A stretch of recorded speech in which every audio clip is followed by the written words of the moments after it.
우리는 이순신 장군을 이야기할 때 이 소웅이다라는 말을 붙이곤 합니다. 옛날에는 이름만 부르지 않고 또 그 사람의 정신이나 마음을 대변하는 이 호라는 것이 있어서 이 호를 함께 부르는 경우가 많습니다. 예를 들면 도산 안창호, 또 도마 안중근, 또 백범 김구 이렇게 부릅니다. 이순신 장군도 호가 있습니다. 근데 이 소웅은 이순신 장군의 호가 아닙니다. 이순신 장군의 호는 이 덕곡이라는 호가 있습니다. 근데 모르는 사람들이 많죠. 어떤 사람은 여해라고 이렇게 말을 하는데 이 여해는 호가 아니라 이 자다라고 합니다. 이 자라는 것은 이 남자가 성인이 되었을 때 붙이는 일종의 이름입니다. 그래서 여해는 이름이고 이순신 장군의 호는 덕곡이라는 호를 가지고 있습니다. 근데 사람들은 많이 부르는 이 성웅이라는 이것은 거룩한 영웅이다 라는 그런 뜻인데, 이렇게 불리는 이유는 이순신 장군이 정말 열악한 그 전력에도 해전을 벌일 때마다 연승을 한 그의 지략과 용기에 존경하는 마음으로 붙인 이름이 성웅입니다. 이렇게 사람들은 어떤 특별한 모습이 있을 때 그 사람을 기리기 위해서 이 별칭을 붙이곤 합니다. 그러면서 또한 그 별칭은 그 사람을 아주 잘 대변해주는 그런 것이기도 합니다. 이 세례 요한도 그렇습니다. 이 요한이라는 이름 앞에 항상 이 세례라는 말이 붙어 있습니다. 그래서 요한을 생각할 때마다 요한은 이 회개의 세례를 베푸는 사람이구나라는 그런 생각들을 바로 우리가 하게 됩니다. 또한 본문을 보면 주님께서 친히 세례 요한에 대해 이렇게 말씀하십니다. 오늘 28절을 보면 내가 너희에게 말하노니 여자가 낳은 자 중에 요한보다 큰 자가 없도다. 그러나 하나님의 나라에서는 극히 작은 자라도 그보다 크니라. 이 말씀을 보면 큰 자가 있고 극히 작은 자 그리고 그보다 큰 자라는 표현들이 나옵니다. 이 표현을 한마디로 정리하면 이렇습니다. 가장 큰 자이면서 동시에 가장 작은 자보다 작은 자, 바로 이 사람이 세례 요한이다라는 겁니다. 즉 주님이 보셨을 때 요한은 그랬습니다. 그런데 주님이 하신 표현이 정말 독특합니다. 우리 같으면 정말 최고로 큰 자다라고 이렇게 말을 할 건데 주님의 표현은 조금 독특합니다. 즉 가장 큰 자와 지극히 작은 자보다 더 작은 자, 이게 오늘 주님의 표현입니다. 그런데 이 두 가지는 좀 충돌이 됩니다. 어떻게 가장 큰 자가 가장 작은 자가 될 수가 있겠습니까? 마치 골리앗을 가리켜서 가장 큰 자이지만 가장 작은 자다라고 말하는 것과 같습니다. 크면 크고 작으면 작은 것이지 어떻게 가장 큰 자가 또 가장 작은 자가 될 수 있느냐, 이건 논리적으로 잘 맞지 않습니다. 하지만 우리가 이 내용을 하나씩 뜯어보면 바로 우리 자신의 모습이 바로 그런 모습이 되어야 된다라는 그런 생각을 하게 됩니다. 그래서 오늘은 주님께서 세례 요한에게 붙여주신 이 별칭에 대해서 우리가 함께 생각해 보도록 하겠습니다. 첫째, 그는 세상에서 가장 큰 자였습니다. 예수님이 요한에 대해 말씀하시는 걸 보면 요한을 얼마나 이렇게 높이는가를 우리가 알 수가 있습니다. 예수님이 하시는 말씀을 예수님의 입장에서 예수님이 어떤 마음을 가지고 요한에게 이런 말을 했을까 우리가 생각해 보면 이렇게 말할 수 있습니다. 24절에서 26절까지인데요. 눈으로는 성경을 보시고 귀로는 제가 드리는 말을 한번 들어보시기 바랍니다. 24절에서 26절입니다. 너희들이 광야에 나간 이유가 무엇이냐? 바람에 흔들리는 갈대나 보러 나간 것이 아니지 않느냐? 그럼 무엇을 보러 나갔었느냐? 부드러운 옷을 입은 사람을 보러 갔다면 너희가 왕궁을 갔었을 것이다. 그러면 너희들이 무엇을 보러 나갔었느냐? 선지자를 보러 나갔던 것이냐? 그렇다. 너희들은 선지자를 보려고 들에 나갔던 것이고 거기서 너희들은 요한을 보지 않았느냐? 내가 보기에 요한은 선지자보다 더 훌륭한 사람이다. 이게 주님의 어쩌면 속마음입니다. 예수님은 요한에 대해 선지자보다도 훌륭한 자다라고 이렇게 말을 합니다. 이스라엘 사람들은 이 하나님의 뜻을 전하는 선지자들을 아주 귀하게 여겼습니다. 그리고 그들은 이 선지자들을 통하여 들려지는 이 하나님의 말씀에 그들은 늘 관심을 가집니다. 그러니 그들의 관심을 가진 것은 부드러운 옷을 입은 사람이 아니라 정말 광야에서 거친 옷을 입고 있지만 이 하나님의 말씀을 전하는 이 세례 요한에게 그들은 늘 관심이 있었습니다. 오늘 말씀에 들어가기 앞서 이 선지자적인 삶에 대해서 우리가 잠시 좀 살펴봐야 됩니다. 이 선지자적인 삶이란 이 시대를 놓고 보았을 때 하나님의 뜻에서 벗어난 것이 있으면 그것을 지적하고 바른 길로 가게 하는 것이 이 선지자적인 삶의 모습입니다. 그런 의미에서 이 목사의 설교는 이런 방향성을 가지고 있어야 합니다. 이 목회자의 설교 중에 이 복받으라, 형통하라, 모든 일이 잘 될 것이다, 이런 설교를 들으면 얼마나 은혜스럽고 좋습니까? 하지만 이런 설교만 계속한다면 이거는 지금 선지자적인 삶을 살고 있다라고 이건 볼 수가 없습니다. 때로는 회개하라, 회개하지 않으면 벌 받는다, 믿음 생활 열심히 해라, 정말 이렇게 하나님의 뜻대로 살지 못함을 지적하며 바른 삶을 살도록 말씀을 전해야 합니다. 이런 설교는 좀 듣기 거북하고 싫지만 그래도 목사는 해야 됩니다. 왜냐하면 선지자적인 사명을 부여받았기 때문입니다. 아울러 우리 성도들의 삶도 역시 이런 방향성을 가지고 있어야 됩니다. 목사만 선지자적인 삶을 부여받은 것이 아닙니다. 예수 믿는 모든 성도는 이 사명을 우리 모두는 다 받았습니다. 그래서 성도라면 정말 이 세상에서 선지자적인 삶들을 우리는 살아야 합니다. 세례 요한을 놓고 보면 그는 삶 자체가 그랬습니다. 일반적으로 사람들은 이 먹고 마시는 것에 집중합니다. 무엇을 먹을까, 무엇을 마실까, 여기에 늘 고민하고 살아갑니다. 그런데 세례 요한은 그는 광야에서 거친 옷과 거친 음식을 먹었습니다. 그러면서 사람들로 하여금 너희가 이런 세상에서 먹고 마시는 이런 것에 너희가 신경 쓸 것이 아니라 너희가 하나님의 나라에 대해 너희가 관심을 가지라, 세례 요한은 몸소 보여주는 것입니다. 심지어 그는 왕이 잘못했을 때 그 왕까지도 책망하는 것을 주저하지 않았습니다. 물론 그렇게 한 대가는 자기의 목숨이었습니다. 그 일로 인해 자기의 목숨을 잃게 됩니다. 이렇듯 선지자적인 삶이란 단지 사람들의 흥미를 유발하는 데 있지 않습니다. 삶과 행동을 통하여 과연 하나님이 원하시는 것이 무엇인지 정말 분명하게 보여주는 것이 이 선지자적인 삶입니다. 이런 면에서 세례 요한은 이런 선지자적인 삶을 살았고 우리 또한 그가 보여준 그런 삶들을 또 살아가야 합니다. 중요한 것은 요한은 선지자라 불리기에 부족함이 없었고 사람들도 그런 그에게 늘 관심을 가졌습니다. 그래서 예수님께서 세례 요한을 아주 긍정적으로 평가하신 겁니다. 이 당시 종교 지도자들이었던 바리새인들과 서기관들, 이들에 대해 예수님은 정말 날카롭게 그들을 비판하셨습니다. 독사의 자식들아, 정말 그들을 날카롭게 비판했지만 요한에 대해서는 주님이 그렇게 하지 않았습니다. 즉 전혀 다른 모습을 보입니다. 그리고 예수님은 그를 일컬어서 여자가 낳은 자 중에 요한보다 큰 자가 없다라고까지 이렇게 칭찬을 하십니다. 사람은 다 누구나 여자가 낳습니다. 역사 이래 남자가 아이를 낳은 적이 없습니다. 그래서 이 말씀은 사람들 중에 가장 위대하다라는 주님의 표현입니다.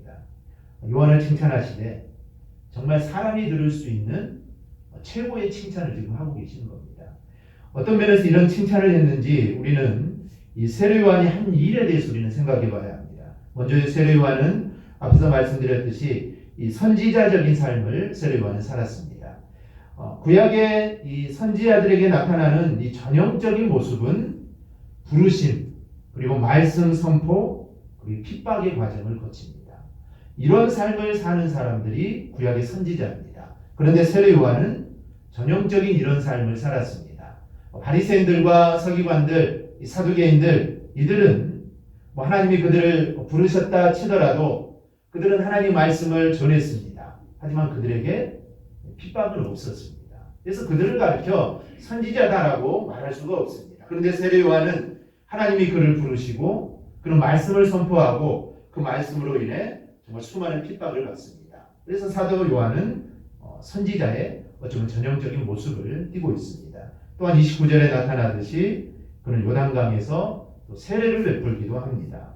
또 지난주에 우리가 살펴보았지만 그는 자신을 따르는 제자들을 또 가르쳤습니다. 이렇게 그가 한 일들은 정말 모두 의미 있는 그런 일들입니다. 그런데 그 중에서 가장 의미 있는 일이 무엇일까요? 요한이 행했던 일들 중에 가장 의미 있는 일. 어쩌면 지금 이야기한 이 모든 것들은 이제 주님이 말씀하시려는 일을 설명하는 것에 불과합니다. 그가 한 일이 27절에 나옵니다. 우리 27절 함께 보겠습니다. 27절 함께 봅니다. 기록된 바 보라 내가 내 사자를 내 앞에 보내노니 그가 내 앞에서 내 길을 준비하리라 한 것이 이 사람에 대한 말씀이라. 아멘. 이 내용이 바로 27절 말씀이 바로 요한을 선지자보다 더 나은 자라고 이야기하는 근거입니다. 그리고 또 하나 요한은 여자가 낳은 자 중에서 가장 큰 자라고 말씀하신 이유가 바로 27절의 말씀입니다. 즉 하나님께서 예수님을 앞서 세례 요한을 보내셔서 그로 하여금 예수님의 길을 예비하게 하신 것을 일컫습니다. 이게 바로 요한이 한 일이고 이것이 요한이 한 일 중에 가장 중요한 일입니다. 그런데 이 말씀은 이미 말라기 3장 4장에 이미 나온 말씀입니다. 말라기 4장 5절을 보면 보라 여호와의 크고 두려운 날이 이르기 전에 내가 선지자 엘리야를 너희에게 보내리니 라는 말씀이 있습니다. 이 말라기서는 구약의 마지막 책이고 이 마지막 구약의 마지막 선지자입니다. 마지막 선지자입니다. 그리고 이제 세례 요한의 이야기가 나오는데요. 즉 엘리야가 먼저 올 것이다 라고 예언하고 있습니다. 엘리야가 누굽니까? 엘리야는 북이스라엘의 제7대 왕인 아합의 통치 시기에 활동했던 선지자입니다. 그리고 엘리야는 사역을 다 마치고 죽음을 보지 않고 하늘로 승천했던 선지자가 엘리야입니다. 여호와께서는 말라기서를 통해 이러한 엘리야를 이스라엘 가운데 내가 보내주겠다 약속을 하십니다. 그럼 그 엘리야가 누구일까요? 누가복음 1장에 보면 이 세례 요한의 탄생을 고지한 이 가브리엘 천사의 이야기가 나옵니다. 가브리엘 천사가 이렇게 말하죠. 엘리야의 심령과 능력으로 주 앞에 먼저 와서라고 말을 합니다. 그러므로 이 말라기 선지자가 말한 이 엘리야를 내가 너희에게 보내겠다라는 이 말씀은 문자적으로 정말 그때 당시에 활약했던 그 엘리야가 너희에게 다시 온다는 말씀이 아니라 위대한 선지자 엘리야와 같은 심령과 그 능력으로 사역을 감당할 세례 요한을 보내주겠다라는 그런 말씀입니다. 그리고 말라기 3장 1절을 보면 만군의 여호와가 이르노나 보라 내가 내 사자를 보내리니 그가 내 앞에서 길을 준비할 것이요 또 너희가 구하는 바 주가 갑자기 그의 성전에 임하시리니 곧 너희가 사모하는 바 언약의 사자가 임하실 것이라. 즉 그가 오실 분의 길을 예비한다 라고 이렇게 예언을 합니다.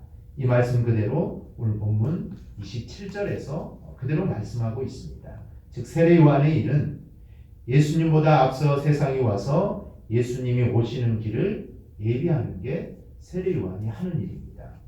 그가 요단강에서 회개의 세례를 베푼 것도 결국 그 일을 하는 것이었고 그가 제자들을 예수님에게 보내서 질문하게 한 것도 역시 그 일을 하기 위함입니다.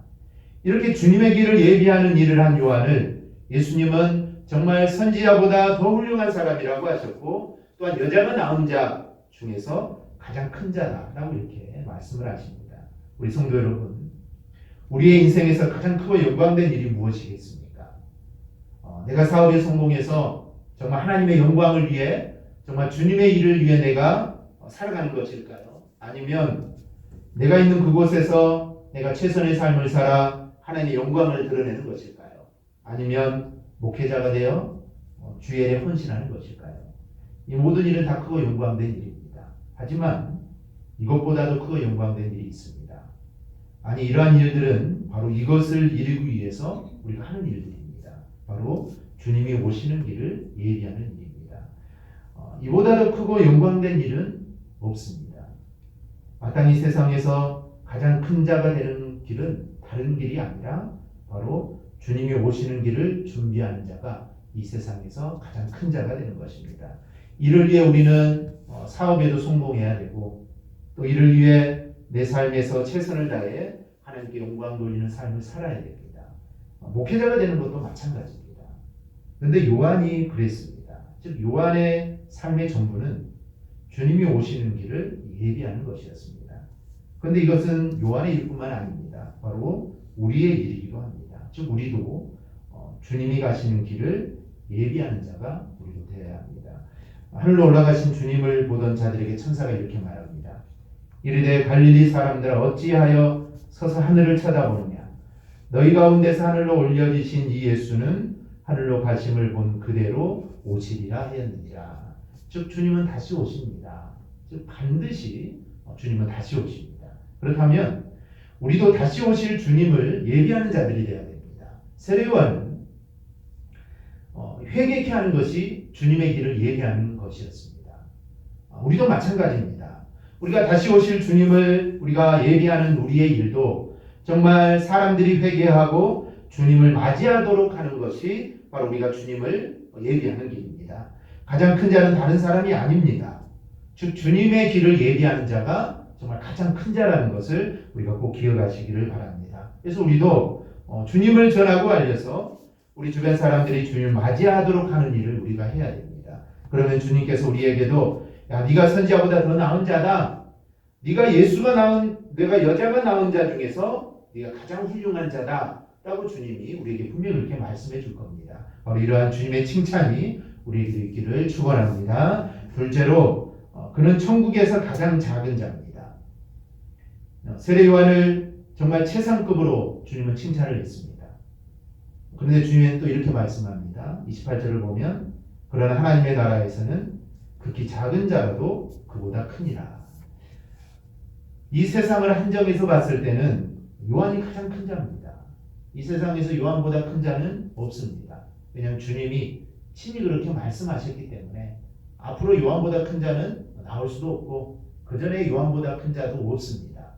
요한이 이 세상을 한정했을 때는 가장 큰 자입니다.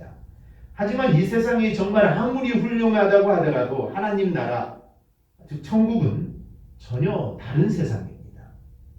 이 세상에서 요한은 정말 뛰어난 인물임에도 틀림없지만 아직 이 세상에 있는 동안은 육신의 장막을 벗어날 수 없습니다. 즉 육신의 장막에 매여 있는 사람입니다. 하지만 하나님의 나라에서는 모든 성도들이 영광된 몸이 되어서 하나님의 영광스러움과 완전히 어울릴 수 있는 존재가 됩니다. 그러니 하나님의 나라에서는 지극히 작은 자라 하더라도 요한보다 크다라고 주님이 말씀합니다. 또 이렇게 말씀하신 의도가 있습니다.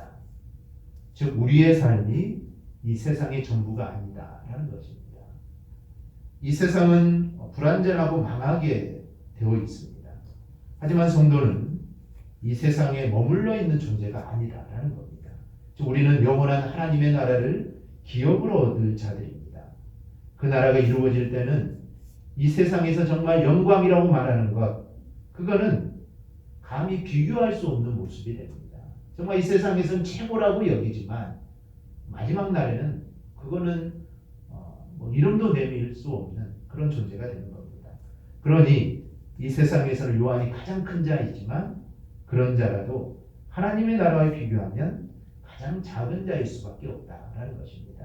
어떤 사람은 이렇게 말합니다. 그럼 요한이 죽어서 하나님의 나라 가도 그렇게 작은 자일까요? 요한이 죽어서 하나님의 나라 가면 요한이 그래도 작은 자일까요? 라고 질문을 합니다. 우리가 하나님의 나라에서 성도는 부활의 몸을 갖게 됩니다. 즉 이 땅의 몸과는 다른 몸을 우리가 갖게 되죠. 이 부활의 몸은 우리가 상상할 수 없습니다. 왜냐하면 우리가 겪어보지 않았기 때문에.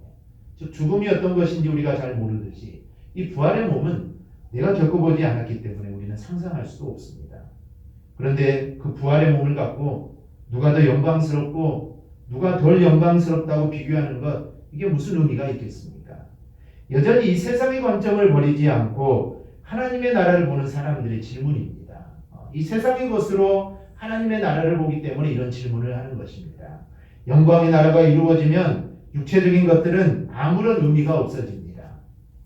이렇듯 하나님께 영광 돌리는 자가 된다는 것은 그 이외에 다른 필요가 없는 모습이 되는 겁니다. 다른 것은 아무런 필요가 없습니다. 이 세상의 지혜, 이 세상의 부, 이 세상의 권력, 이거 아무 필요가 없는 것입니다. 예수님은 지금 천국 안에서 누가 높고 누가 남느냐라는 것을 말씀하시는 것이 아니라 이 세상과 천국을 비교하는 것입니다. 즉 이 세상과 천국을 비교했을 때 이 세상에서 정말 최고라고 말하는 요한이지만 이 천국에 갔을 때는 아무것도 아니다. 아무것도 아니다라는 것입니다. 그렇다면 우리는 어떤 삶의 잣을 우리가 가져야 할까요? 이 세상에서는 우리가 세례 요한처럼 여자가 낳은 자 중에 우리는 가장 큰 자가 되어야 됩니다. 즉 이 세상에서는 정말 가장 큰 자가 되어야 됩니다. 즉 철저하게 예수님을 예비하는 자가 되고 정말 세상 사람들로 하여금 예수님을 맞을 준비를 하게 하는 자가 우리는 되어야 됩니다. 그리고 우리는 천국의 모습을 더욱 사모하는 자가 우리는 되어야 됩니다. 이 세상에서 주의 길을 평탄케 하는 것은 이건 쉬운 일이 아닙니다. 힘들고 고난한 일들입니다. 우리가 세례 요한의 삶을 보더라도 그 일이 얼마나 고달프고 힘든 일입니까? 하지만 우리의 삶이 천국으로 이어지는 그 순간 우리가 정말 얼마나 영광스러운 존재가 된다는 것을 우리가 바라보면서 우리가 이 세상에서 더욱더 힘을 내는 저와 여러분이 꼭 되기를 바랍니다. 또한 예수님이 얼마나 중요한 분인가 우리는 더욱 확신해야 됩니다. 결국 우리가 예수님을 예비하는 삶을 살다가 천국으로 가는 그 사이에는 오직 한 분 예수님만 계십니다. 다른 게 있지 않습니다. 예수님의 십자가로 말미암아 우리가 하나님의 자녀가 되는 일이 우리로 하여금 하나님의 천국 백성이 되는 길로 연결하고 있습니다. 그러니 우리는 여자가 낳은 자 중에 가장 큰 자이면서도 동시에 천국에서는 영광된 모습으로 내가 주님 앞에 서는 것을 바라보면서 이 모든 것이 정말 예수님을 영접한 일에서 시작된다라는 것을 우리는 깨달아야 됩니다. 즉 예수님을 내가 받아들이고 모시는 것에서부터 이 모든 것들은 시작이 됩니다. 즉 예수님을 통하여 하나님의 나라는 우리 가운데 완성이 됩니다. 그러니 우리의 관심은 오직 예수님에게 갈 수밖에 없습니다. 그러니 우리는 오직 주님만 바라보고 사는 자들이 우리는 되어야 됩니다. 다른 데 눈 돌릴 이유가 없습니다. 오직 예수님으로 인해 우리에게 영원한 그 하늘나라가 우리에게 보장되기 때문입니다. 우리가 이 말씀 기억하고 정말 이 땅에서 힘든 일, 괴로운 일, 어려운 일이 있다 하더라도 우리가 오직 주님만 바라보고 우리 이 땅에서 정말 승리하는 믿음 생활에 나가기를 주님의 이름으로 축원합니다. 마지막으로 그럼 우리는 어떤 반응을 우리가 보여야 할까요? 세례 요한과 관련하여 주님께서는 사람들의 반응에 대해 말씀합니다. 요한의 거친 삶의 모습을 보였습니다. 즉 그는 이 선지자적인 삶을 살았습니다. 즉 사람들이 기대하는 삶을 살았죠. 그랬더니 사람들은 즉 자신들에게 뻗으신 하나님의 손길을 거부합니다. 즉 좋은 말을 해줬으면 그 하나님의 손길을 잡았을 텐데 회개하라 하고 너희들 그렇게 살면 망한다고 하니 그들은 하나님의 손길을 거부합니다. 33절을 보면 세례 요한이 와서 떡도 먹지 아니하며 포도주도 마시지 아니하며 너희 말이 귀신이 들렸다 하더니 즉 세례 요한을 미친 사람 취급합니다. 즉 귀신 들렸다. 세례 요한은 귀신 들렸다고 말을 합니다. 즉 자신들과 다른다고 귀신 들렸다고 말을 합니다. 그런데 예수님은 어떻습니까? 죄인들과 와서 함께 먹고 마십니다. 즉 세례 요한은 먹지도 아니하고 마시지도 아니한다고 해서 귀신 들렸다고 말을 하는데 그런데 예수님은 와서 먹고 마십니다. 그러자 사람들이 뭐라 합니까? 먹기를 탐하는 자고 죄인들과 함께하는 형편없는 사람이다 라고 말을 합니다. 즉 세례 요한과 예수님이 다른 길을 걸은 것이 아닙니다. 세례 요한이 걸은 길은 예수님을 예비하는 길이었고 예수님은 당신에 대해서 예언된 그대로 가난한 자들 속으로 들어가 그들과 함께하는 길을 가셨습니다. 즉 이 두 길은 절대로 다르지 않습니다. 그런데 거부하는 사람들은 세례 요한의 모습을 보고 귀신 들렸다 미쳤다고 하고 예수님의 모습을 보고는 먹기를 탐한다고 합니다. 이게 세상의 반응입니다. 이렇게 하든 저렇게 하든 세상의 반응은 다 똑같습니다. 세상은 한결같이 복음에 대해서 이 진리에 대해서 거부를 합니다. 우리 역시 이 땅에서 주님의 길을 예비하는 삶은 결코 순탄하지 않습니다. 세상 사람들에게 미친놈이라는 소리를 들을 수도 있습니다. 또한 예수님과 함께 하는 길을 갈 때면 너희는 먹기를 탐하는 욕심쟁이다 라고 그런 소리를 들을 수도 있습니다. 그렇다 해도 우리가 가는 길이 정말 주님의 말씀대로 여자가 낳은 자 중에 가장 큰 자이면서 천국 백성과 비교하면 정말 가장 작은 자의 길이라면 우리는 그 길을 그대로 가야 합니다. 예수님의 마지막 말씀이 정답입니다. 35절 한번 함께 읽을까요? 35절 함께 봅니다. 지혜는 자기의 모든 자녀로 인하여 옳다함을 얻느니라. 표준세 번역을 보면 지혜는 그것이 한 일로 그 옳음이 증명된다 라고 이렇게 번역을 합니다. 그래도 어렵습니다. 여기에 지혜는 누굴까요? 지혜는 예수님을 말합니다. 그리고 자기의 모든 자녀는 예수님의 가르침을 쫓는 제자들을 의미합니다. 그리고 옳다함을 얻는다라는 말은 무죄 판결을 받다, 인정을 받다, 의로움을 받다라는 뜻입니다. 그럼 우리를 좀 더 자세히 풀어보면 예수님은 자신을 따르는 제자들로 인하여 의로움을 받는다. 즉 예수님의 의로움은 그의 자녀들에 의하여 완전하게 입증이 된다라는 것입니다. 즉 예수님의 의로움은 저와 여러분의 삶을 통해 증명이 됩니다. 입증이 된다라는 것입니다. 그러면 우리는 어떤 결실을 맺고 있습니까? 즉 우리는 어떠한 삶들을 우리가 살아가고 있습니까? 우리가 믿음으로 말미암아 하나님의 자녀가 되어 우리가 하나님의 영광을 나타내는 그런 열매들을 우리의 삶에서 이렇게 나타내고 있습니까? 그렇다면 세상 사람들로부터 우리가 어떤 반응과 대접을 받더라도 우리는 정말 지금 바른 길을 가고 있는 것입니다. 우리의 이러한 삶이 바로 주님을 드러내는 삶이 되는 것입니다. 내 삶이 주님을 드러내는 것입니다. 내가 세상에서 바르게 살면 주님의 이름에 영광을 돌리는 것이고 내가 세상에서 바르게 살지 못하면 주님의 이름에 먹칠을 하는 것입니다. 즉 나의 삶을 통해 이 주님이 드러나게 된다. 이게 바로 오늘 주님이 오늘 본문 35절에서 마지막으로 하시는 그 말씀입니다. 그러므로 저와 여러분은 정말 주님의 자녀답게 주님을 드러내고 주님의 영광을 나타내는 삶을 우리가 꼭 살아가시기를 바랍니다. 이게 바로 주님을 드러내는 것이고 이것이 바로 우리의 삶의 목적입니다. 말씀을 맺습니다. 우리 사랑하는 성도 여러분, 오늘 세례 요한에 대한 말씀은 우리 자신에 대한 말씀이 되어야 됩니다. 우리는 철저하게 정말 주님의 길을 예비하는 자들이 우리는 되어야 됩니다. 즉 주님의 길을 예비하는 자들이 되어야 되고 또 그로 말미암아 정말 세례 요한처럼 주님께 인정받는 자들이 우리는 꼭 되어야 됩니다. 다른 사람들보다 내가 큰 자가 되고 싶어서 내가 이렇게 하는 것이 아닙니다. 나는 다른 사람보다 좀 큰 자가 되고 싶다. 그래서 우리가 하는 것이 아니라 정말 주님이 기뻐하시는 길이고 하나님이 우리를 이 땅에 보내신 이유이기 때문에 우리는 마땅히 그렇게 해야 됩니다. 우리가 이를 꼭 기억해야 됩니다. 그래서 우리의 삶에서 정말 주님의 길을 예비하는 세례 요한과 같은 그런 삶들을 우리가 꼭 살아가시기를 바랍니다. 그래야 정말 주님으로부터 오늘 주님은 세례 요한에게 정말 여자가 낳은 자 중에 정말 최고다라고 이렇게 말을 하고 정말 선지자보다 더 훌륭한 사람이다 라고 말을 했듯이 정말 우리도 주님으로부터 이런 칭찬을 받는 그런 믿음의 삶을 우리가 꼭 살아가기를 주님의 이름으로 축원합니다. 아멘. 기도하겠습니다.